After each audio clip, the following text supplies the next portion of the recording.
یا وہ ہم میں زخم بنیں گے یا بدلے کی روح یا کڑواہٹ پیدا کریں گے، اور ہر اس بات پر اثر ہوگا جس کے لیے کلام کہتا ہے۔ اور یہ بات اچھی ہے، اسی لیے میں نے وہ کتاب لکھی ہے۔ اگر آپ زخمی ہیں تو اسے میز پر نکال کر رکھ دیں، اس کے تعلق سے بات کریں اور بالکل دیکھیں صحیح۔ اگر ہم ان میں سے بعض کا تدراک کریں یا ان سے شفا پائیں یا کم از کم شفا یابی کا سفر شروع کریں۔ بالکل، کیونکہ میں خدا کے لوگوں سے زخمی ہونے والے بہت سے لوگوں کو جانتی جی۔ ہوں، یہاں تک کہ مشرق وسطیٰ کے چرچز میں بہت سے سابق مسلمانوں کو مسیحی ہوتے جی ہوئے بالکل۔ دیکھتی ہوں۔ پھر وہ کہتے ہیں ہم ادھر کیا کر رہے ہیں، وہ اپنے عہدے اور ایمان پر سوال اٹھاتے ہیں، اور میرے خیال میں جیسے آپ نے فرمایا ان کے تدراک کی ضرورت ہے، جی مان بالکل لینا، ایسا ہی ہے۔ انہیں نظر انداز کرنا یا ان کے وجود کا انکار کرنا، کیونکہ یہ ہمیشہ وہی ہوتا ہے۔ صحیح؟ یہ بالکل ٹھیک ہے۔ مجھے سمجھ نہیں آتی کہ ہم ایک دوسرے کو اس طرح رنجیدہ کیوں کرتے ہیں، آپ کو پتا ہے؟ اور آپ نے اس بات کا ذکر بھی کیا کہ دشمن ہمیں تقسیم کرنے خود آتا ہے اور ہمیں ایک دوسرے کے خلاف اکسانے اور الزام لگانے کے لیے تیار کرتا ہے، اور وہ چرچ کو اور ایمانداروں کی جماعت کو تباہ کرنا چاہتا ہے، کیونکہ ہم کمزور ہیں اور وہ آزاد ہے کہ جو چاہے وہ کرے۔ اس سے خدا کا جلال کم ہوتا ہے اور وہ لوگوں کو یسوع کے پاس آنے سے روکتا ہے، کیونکہ خدا کے لوگوں کا رویہ ایسا ہے۔ اس طرح دشمن غالب آتا ہے، اور میرا خیال ہے کہ ہمیں اس سے لڑنا چاہیے، اپنی زندگیوں میں دکھوں کا مداوع کرتے ہوئے، اور دوسروں کو رنجیدہ نہ کریں۔ واو واو، یہ بہت اہم ہے۔ اپنی ساری کتاب میں آپ نے نہ صرف زخمی ہونے بلکہ دوسروں کو زخم دینے کی بھی بات کی ہے، اور آپ نے اس طرح کچھ کہا ہے، زخمی لوگ دوسروں کو زخم دیتے ہیں۔ ہم کیسے نہ جانتے ہوئے دوسروں کو زخمی کرتے ہیں، ہم انہیں کیسے دکھ دے رہے ہوتے ہیں، لیکن ہم صرف اپنے زخموں کو تسلیم کرتے ہیں۔ یہ کیسے ہوتا ہے کہ ہم بھی زخمی کرنے والے ہیں؟ صحیح؟ یہ جاننا میرے لیے آسان ہوگا کہ آپ مجھے کیسے رنجیدہ کرتی ہیں، لیکن مشکل ہوگا کہ میں آپ کو کس طرح رنجیدہ کرتی ہوں۔ کیا ایسا نہیں؟ یہ ایسا ہی ہے۔ اسی لیے یسوع نے پہاڑی واز میں فرمایا کہ پہلے اپنی آنکھ کے شہتیر کو نکالو، تبھی اپنے بھائی کی آنکھ کے تنکے کو نکال سکو گے۔ وہ یہ کہنا چاہ رہا تھا کہ ہم اپنے شہتیر کو نظر انداز کر دیتے ہیں، اپنی آنکھ کے گناہ کو، کیونکہ ہماری توجہ کسی اور کے تنکے پر ہوتی ہے جس سے ہم رنجیدہ ہوتے ہیں۔ اور میرا یہ ایمان ہے کہ خدا ہم پر ظاہر کرتا ہے ہم کیسے دوسروں کو رنجیدہ کرتے ہیں۔ اس لیے داؤد بادشاہ زبور 139 میں کہتا ہے، اے خدا تو مجھے جانچ اور میرے دل کو پہچان، اور دیکھ کہ مجھ میں کوئی بری روش تو نہیں، اور مجھے اپنی راہ میں لے چل۔ لیکن میں نے ایک چیز سیکھی ہے کہ جب ہم رنجیدہ ہوتے ہیں، ہمیں زخم ملتے ہیں، تو بڑی احتیاط کر کے ہمیں اس بات کا خیال رکھنا چاہیے کہ ہم کسی اور کو زخم دینے والے نہ بن جائیں۔ اور میں آپ کو ایک قصہ سناتی ہوں۔ جب میں ایک چھوٹی بچی تھی اور میرے پاس ایک کتا تھا، وہ میرا بہترین دوست تھا، وہ میرے ساتھ ہر جگہ جاتا تھا، ہم ایک ساتھ کھاتے اور سوتے تھے۔ اور آپ کو پتا ہے، ایک دن میں بھاگتے ہوئے آئی اور گاڑی میں چھلانگ لگا کر بیٹھی، اور میرے والد کے ڈرائیور گاڑی چلا رہے تھے، اور مجھے یاد ہے کہ میں اپنے کتے کو، جس کا نام سیڈرک ہے، گھر بھول آئی تھی۔ جیسے ہم جا رہے تھے، میں نے عقبی آئینے سے دیکھا کہ سیڈرک گاڑی کا تعاقب کر رہا ہے۔ بس میں نے ڈرائیور کو کہا کہ گاڑی آہستہ کرے، لیکن اس نے اور تیز کر دی۔ اگلی بات جو میں نے سنی وہ بم بم بم تھی۔ اس نے میرے کتے پر گاڑی چڑھا دی تھی، لہٰذا اس نے گاڑی روکی اور میں باہر کی طرف بھاگی۔ میں اس کو پکڑنا چاہتی تھی، لیکن اس نے میرے ہاتھ پر زور سے کاٹا، اتنی بری طرح سے کاٹا کہ میری ہڈی نظر آ رہی تھی۔ کتا درد سے چیخ رہا تھا اور میں بھی رو رہی تھی۔ میں نے اسے جیکٹ میں لپیٹا اور ویٹنری کے پاس لے گئی، لیکن پھر رات کو میں نے اپنی والدہ سے پوچھا، میرے بہترین دوست نے مجھے کیوں کاٹا؟ وہ بھی اتنی بری طرح سے مجھے زخمی کیا۔ انہوں نے کہا، اس سے فرق نہیں پڑتا اگر جانور 2 پاؤں والا ہو یا 4 پاؤں والا۔ جب ہمیں چوٹ لگتی ہے، ہم واپس چوٹ پہنچاتے ہیں، ہم ایسا ہی کرتے ہیں۔ اور اپنے بارے میں ہمیں یہ جاننے کی ضرورت ہے، جب ہمیں چوٹ لگتی ہے، گنہگار ہونے کی وجہ سے ہماری سرشت کا رد عمل جوابی زخم دینا ہے۔ بس اگر آپ نے مجھے دکھ دیا تو میں بھی آپ کو دکھ دوں گی، آپ نے مجھے دوبارہ زخمی کیا، میں بھی آپ کو زخم دوں گی۔ اس طرح سے جنگ چھڑ جاتی ہے۔ بس یہ زخمی کرنا ہوتا ہے۔ بس اس طرح سے ہم زخم کھاتے کھاتے زخم دینے والے بن جاتے ہیں۔ لہٰذا یہ سلسلہ شروع ہو جاتا ہے جب تک ہم اسے نہ روکیں، اور میں ہاجرہ کی کہانی پر اس کی بنیاد رکھتی ہوں، جو کہ پرانے عہد نامے میں ہے۔ اور جب ابراہیم کی بیوی سارہ اس بات سے دکھی تھی کیونکہ اس کی اولاد نہ تھی، ابراہیم اس بات سے دکھی تھا کیونکہ اسے اولاد کی شدید خواہش تھی اور اس کی بیوی بانجھ تھی۔ بس ان کے گھر میں کام کرنے کے لیے یہ مصری لونڈی آتی ہے، اور سارہ اپنے زخموں پر مرہم رکھنے کا سوچتی ہے کہ وہ اس مصری لونڈی کے وسیلہ سے بچہ حاصل کرے گی، لیکن وہ اس کی بابت اپنی لونڈی سے کچھ نہیں پوچھتی۔ وہ بس ابراہیم کو کہتی ہے کہ میں چاہتی ہوں تو میری لونڈی کے پاس جائے اور میں اس کے وسیلہ سے اولاد حاصل کروں۔ ابراہیم نے ایسا ہی کیا۔ اب ہاجرہ جو کہ ایک خادمہ تھی، بیوی بننے سے پہلے ماں بنتی ہے اور گھر کے سربراہ سے حاملہ ہوتی ہے۔ ہاجرہ اب حاملہ ہے، جبکہ سارہ جو بیوی تھی کبھی حاملہ نہ ہوئی تھی، اور ہاجرہ میں غرور سما جاتا ہے کیونکہ اس نے وہ چیز حاصل کر لی تھی جس کو کبھی وہ امیر عورت حاصل نہ کر سکتی تھی۔ جی۔ بس وہ سارہ کو زخم دیتی ہے اور سارہ بھی بدلے میں بدسلوکی کرتی ہے اور ہاجرہ بھاگ جاتی ہے۔ بس یہ بالکل۔ ایک گول دائرے کی طرح گول گول واہ۔ گھومتا رہتا ہے جب تک کہ خدا کہتا ہے ہاجرہ تمہیں اب یہاں رکنا ہوگا، تمہیں جی۔ واپس جا کے سارہ سے معافی مانگنی ہوگی اور اس سے ہار ماننی جی۔ ہوگی۔ یہ ایک بڑی دلچسپ کہانی ہے۔ جی، اس میں یہ میرے ہے۔ لیے اور آپ کے لیے بہت سے اسباق ہیں، جی ہاں، اور میرا ایمان ہے کہ یہ زخم نسلوں تک چلا، نسلوں تک۔ نسلوں تک، اور نسلوں سے بالکل اب درست بھی ہے، ہم دیکھ سکتے بالکل ہیں درست ہے۔ لوگ زخمی ہیں اس فساد کے جی نتیجے ہاں، میں۔ کڑواہٹ، جی غصہ، نفرت، قتل، یہ سب کلچر میں مل کر جی شامل ہاں، ہو گیا ہے، بالکل اسی طرح اور ہے۔ اس کو دیکھنا بڑا اور ہولناک سیاسی ہے۔ طور پر ہم کچھ بھی نہیں کر سکتے، نہ جی۔ واشنگٹن میں، نہ مصر میں، نہ تہران، اور نہ ہی یروشلم میں اس کا کوئی حل نکل سکتا ہے، کیونکہ یہ دل کا معاملہ ہے اور یہ آپ کے کہنے کے بالکل مطابق صحیح۔ نسلوں اور پشتوں سے دیا ہوا ہے۔ یہ نسل در نسل جی۔ معاشرے جی۔ میں ان کی سوچ جی میں ہے۔ ہاں۔ سب کو اس سوچ کو بدلنا ہوگا، دل کو بدلنا ہوگا، اور صرف یسوع ہی ایسا کر سکتا ہے۔ آمین۔ اور جب یسوع آتا ہے وہ معافی اور ہم۔ شفا دیتا ہے، اور وہ جب ایسا کرتا ہے تو یہ حیرت انگیز ہے۔ جی آپ ہاں۔ چاہیں کسی فلسطینی یا یہودی یا فارسی جس سے مرضی ملے، وہ سب ایک دوسرے سے پیار کرتے ہیں۔ جب وہ جی۔ دونوں صلیب کے پاس جاتے ہیں اور معافی کا آمین۔ تجربہ کرتے ہیں تو یہ بہت ہی حیرت انگیز درست، بات ہے۔ درست اور ہے۔ آپ جانتے ہیں، میرا ایمان ہے کہ مستقل طور پر مڈل ایسٹ میں امن نہیں ہو سکتا جب تک کہ امن کا آمین شہزادہ سم کسے آمین۔ قائم نہ جی کرے۔ ہاں، اور میں بھی یہ مانتی ہوں کیونکہ میں ایک جھگڑالو خاندان میں پروان چڑھی، میں بدسلوک گھرانے میں پلی بڑھی، اور ہم کچھ نہیں جانتے، ہم امن کے متعلق کچھ نہیں جانتے، ہم سب زخمی تھے، اور میں اپنے عورت خور باپ اور بدسلوک ماں سے نفرت رکھتی تھی جو ہاجرہ کی طرح ستم رسیدہ تھی، جو کچھ بھی تبدیل نہ کر سکتی تھی۔ میں اسے قابل رحم ہی کہوں گی، اور مجھے اس کے حالات سے نفرت تھی، میں اسے نفرت کرتی تھی، لیکن وہ ماتمی لباس جیسے زخم تھے۔ جب میں ہاں اپنے جی، بزرگوں کو ایسا دیکھتی ہی ہوں تو ہے۔ یہ نسل در نسل چلا، میں دیکھتی ہوں کہ ان زخموں کا کیسا یکساں مجموعہ تھا۔ میں دیکھتی ہوں کہ زخم کس طرح کے تھے، وہ جمع کر رہے تھے ایک نسل سے دوسری نسل تک، اور یہ ہماری میراث جی تھا۔ یہ درست ہے۔ جب تک یسوع نے میری زندگی میں آ کر یہ نہ کہا آج میں اس کا خاتمہ کر رہا ہوں، آج میں تجھے شفا یاب کر رہا ہوں اور تم نئی مخلوق بن رہی ہو، یہ اور زبردست یہ تھا۔ معجزہ ہے، یہ خدا کا بالکل۔ مافوق الفطرت کام ہے، جی۔ یہ ایک معجزہ ہے۔ وہ دل کو بدل سکتا ہے، ذہن کو بدل جی۔ سکتا ہے، اور شاید ہمارے ذہن میں زخموں کے نشان اب تک ہوں، جی۔ لیکن ایک دن جب ہم آسمان پر جائیں گے وہ نہیں رہیں جی، گے۔ کیونکہ کلام لونڈی سے پیدا ہونے کا ذکر کرتا ہے، اور جی، پھر یہ وعدہ درست کی ہے۔ پیدائش جی، بابرکت بالکل خاتون ٹھیک۔ سے، اور میں ہمیشہ کہتی ہوں کہ میں لونڈی سے جی پیدا ہوئی بالکل، تھی، اور اب میں بالکل آپ دوبارہ پیدا ہوئی۔ بابرکت عورت سے پیدا ہوئی ہوں، اور خدا جی اسے ہاں، بدل سکتا ہے جب بالکل ہم ٹھیک، لے پالک بیٹے بالکل، اور بیٹیاں بن جی جاتے ہاں۔ ہیں، وہ بھی خدا کے، ہم۔ یہی پیغام ہم آج دیتے ہیں۔ جب ہم زخمی ہوتے ہیں تو یہ الزام کا کھیل ہوتا ہے، ہم ہمیشہ دوسروں کو الزام دیتے ہیں، اور یہ بہت خطرناک مقام ہے کہ ہم ستم رسیدگی کا رہن یا خاکہ بناتے ہیں، کیونکہ یہ ہمارے مقدر پر اثر رکھتا ہے، یہ ہماری زندگی میں خدا کی رحمتوں کو روکتا ہے۔ پس ہم اسے کیسے چھوڑ سکتے ہیں؟ الزام کا کھیل کیا یہ ماننے یا شفا سے ہوتا ہے؟ الزام لگانے کا کھیل کہاں ختم ہوگا؟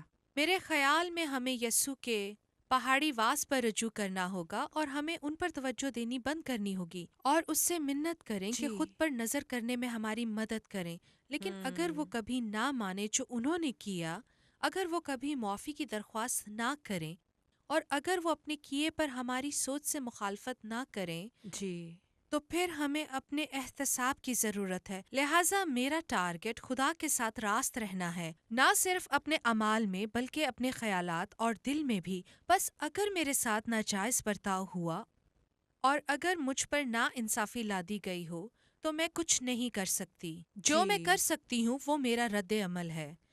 یعنی دوسروں پر الزام لگانا، کڑواہٹ رکھنا اور معافی نہ دینا۔ کسی نے کہا یہ بالکل ایسے ہے جیسے خود زہر پینا اور دوسرے کی مرنے کی امید رکھنا۔ ایسے ہی ہے۔ اس سے ان پر کوئی اثر نہیں ہوتا لیکن ہم پر اثر ہوتا ہے۔ کسی کے اندر انتقام لینے اور معاف نہ کرنے کی موجودگی سے بڑھ کر اور کچھ برا نہیں ہو سکتا ہے کہ وہ برملا اس کا اقرار نہ کریں، لیکن آپ ان کے چہروں اور دلوں پر دیکھ سکتے ہیں۔ اور یسوع نے فرمایا یا کلام فرماتا ہے کہ کڑواہٹ کی جڑ ہر چیز کو ناپاک کر دیتی ہے۔ بس ہمیں اس کا سدباب کرنا ہوگا ورنہ یہ پلٹ کر آئے گی اور ہم زخمیوں میں سے ہوں گے۔ بس میرا خیال ہے کہ ہم ان پر توجہ نہ کرتے ہوئے اپنے احوال پر غور کریں اور صرف اس بات کو جانیں کہ آخر میں خدا ہی ہے جو ان سب کو سلجھانے والا ہے۔ آپ کو پتا ہے وہ ایسے ہی دیکھتا ہے جیسا انہوں نے کیا ہے۔ شاید وہ بچ نہ سکیں، شاید یہ الزام لگانے کے کھیل کو ختم کرنے کی ایک راہ ہو۔ ہمیں صرف انہیں معاف کرنے کی ضرورت ہے۔ ان کو معاف کرنے کا چناؤ اس لیے نہیں کیونکہ وہ حقدار ہیں، وہ حقدار نہیں، صرف اس لیے یہ خدا کا فرمان ہے۔ جس طرح تمہیں معاف کیا گیا ہے تم بھی معاف کیا کرو۔ اور آپ سوچتے ہیں کہ جس طرح اس نے ہمیں معاف کیا ہر طرح سے، صرف وہی نہیں جو ہم نے قبول کیا بلکہ وہ سب بھی جو ہمارے تحت الشعور میں تھا۔ بس ہمیں ہر چیز سے معافی مل گئی ہے، تو پھر ہم دوسروں کو معاف کرنے سے کیوں کر رک سکتے ہیں؟ آپ کو پتا ہے اگر ہم معاف نہ کریں تو اس سے یہ ظاہر ہوتا ہے کہ ہمیں خدا کے وسیلے معاف کرنے کے تعلق سے بڑی ہلکی سی سمجھ ملی ہے۔ میرے خیال میں یہ دعائے ربانی میں بھی ہے۔ آپ کو پتا ہے ہم دوسروں کو معاف کرتے ہیں اور جس طرح ہمیں بھی معاف کیا گیا ہے۔ اور اگر آپ حقیقی سمجھ رکھتے ہیں، کیونکہ مکمل طور پر خدا کی معافی کو کوئی سمجھ نہیں سکتا، لیکن اگر آپ اس کے معافی کو سمجھیں تو یہ ایک عبادتی عمل بن جاتا ہے۔ آپ کو کسی کو معاف کرنا ہوگا، ان کے لیے نہیں، صرف خدا کی خاطر، کیونکہ یہ اس کی عبادت میں آپ کا اظہار ہے۔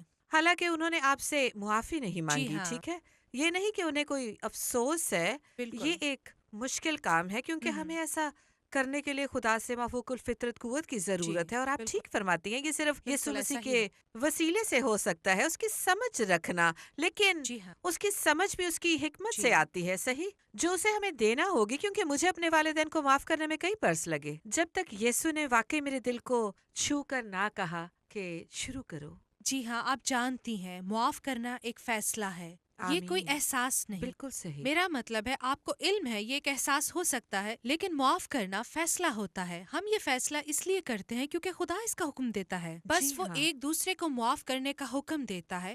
پھر یہ فرمان بچا لانے کے قابل ہے اور اس کا انحصار صرف ہماری مرضی پر ہے۔ معاف کرنے سے پہلے ہمیں اپنے جذبات پر قابو پانا ہوگا، پھر ہم اس کا فرمان بچا لا سکتے ہیں۔ وہ ہمارے جذبات کی مناسبت سے ہمیں حکم نہیں دیتا، وہ ہماری مرضی کے مطابق ہمیں حکم دیتا ہے۔ جب وہ فرماتا ہے کہ معاف کرو تو ہم معاف کرنے کا انتخاب کرتے ہیں۔ پہلا یوحنا اس کے 4 باب سے مجھے بہت مدد ملی ہے، جہاں لکھا ہے کہ ہمیں یسوع کی طرح معاف کرنا ہے، اور جس طرح یسوع نے کیا، اس نے فیصلہ کیا اور اس نے اپنی جان کو قربان کر دیا۔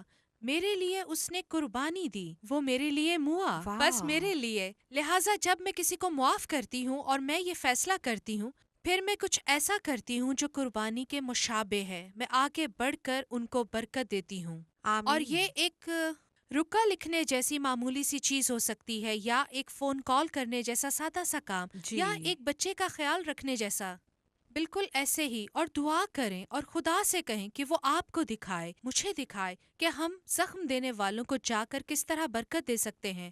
لیکن یہ شاندار بات ہے کہ ہم معاف کرنے کا فیصلہ کرتے ہیں اور پھر اس شخص تک جا کر اسے برکت دیتے ہیں۔ اس سے انہیں کوئی فرق نہیں پڑتا، لیکن یہ ہمیں آزاد کرتا ہے، اور ہم جانتے ہیں کہ ہم نے سب کچھ کیا ہے جو ہم کر سکتے تھے، اب روحانی طور سے ہم آزاد ہیں۔ اور اگر وہ جواب نہ بھی دیں تو اس سے کوئی فرق نہیں پڑتا، ہم بلند ہو جاتے ہیں، یہ ہمارے لیے ٹھیک ہے۔ آمین۔ برسوں پہلے جب میں نے مشرق وسطیٰ میں پہل براڈ کاسٹ شروع کیا تو ایک مسلمان شخص نے مجھے لکھا اور کہا، ہم تمہارے ساتھ کی گئی بدسلوکی کی بات کرتے ہیں۔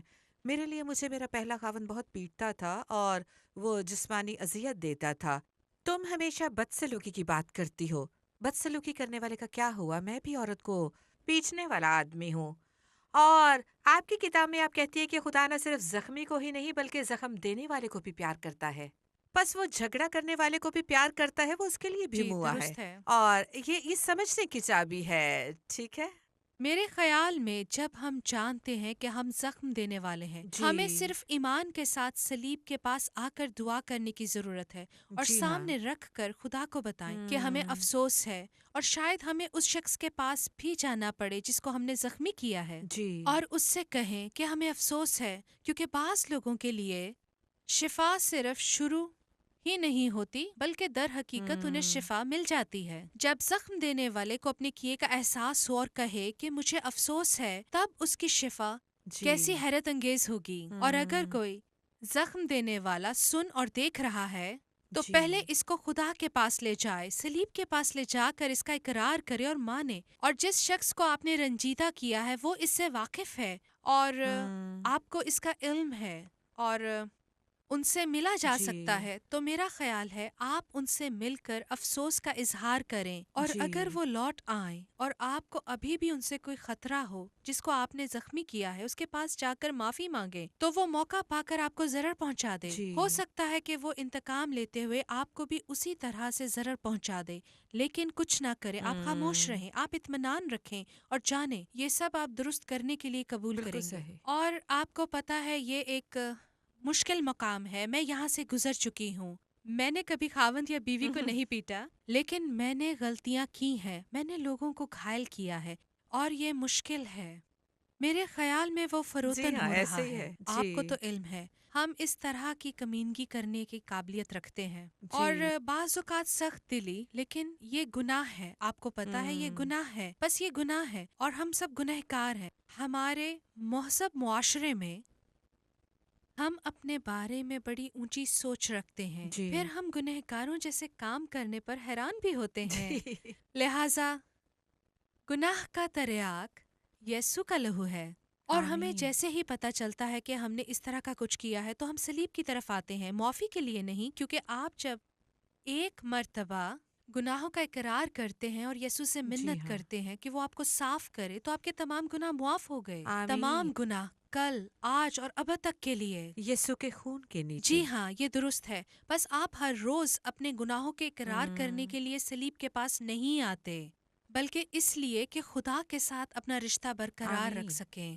لہٰذا ہمیں دوسروں کے ساتھ درست رشتے رکھنے کی ضرورت ہے، جہاں تک ہو سکے ہم اسے کنٹرول جی کریں۔ ہاں کیا یہ آزادی نہیں ہے؟ جی ہم ہاں، بس مکمل اسے طور پر۔ آپ کو جی علم ہے صرف نکلنے دیتے ہیں اور بالکل رکھ ایسا دیتے ہی ہیں ہے۔ صلیب کے قدموں میں، اور وہ آپ کا سارا بوجھ اور جی وزن لے بالکل۔ لیتی ہے ہمارے کندھوں سے۔ جی، اور ہم جانتے ہیں کہ ہم صرف گنہگار ہیں، لیکن ہمیں خدا کے فضل سے نجات ملی ہے اور اس کے آمین پاک روح کی سکونت سے، یہ بس ہم زبردست مزید ہے گناہ نہ کرنے کی کوشش کریں۔